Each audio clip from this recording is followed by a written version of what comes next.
The Iron Belt of Bilbao was a defensive fortification built to defend the capital itself during the Spanish Civil War.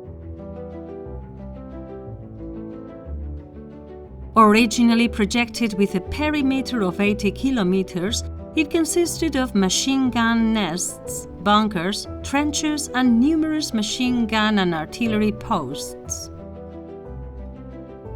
Due to its geostrategic importance, Ugao Miravalles was one of the key points in the construction of these bunker rings that were meant to protect Bilbao.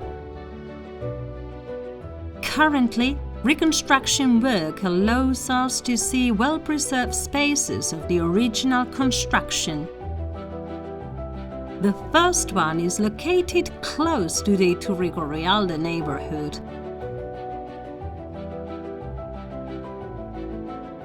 Continuing along the path, we will immediately come across the second of the machine gun nests.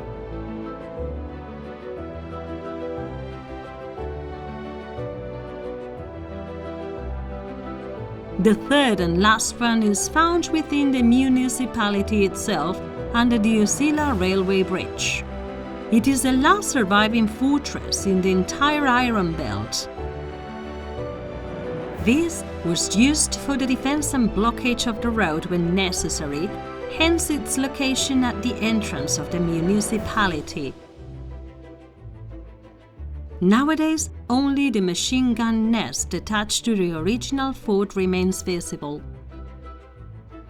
Efforts to keep Bilbao safe were utterly unsuccessful.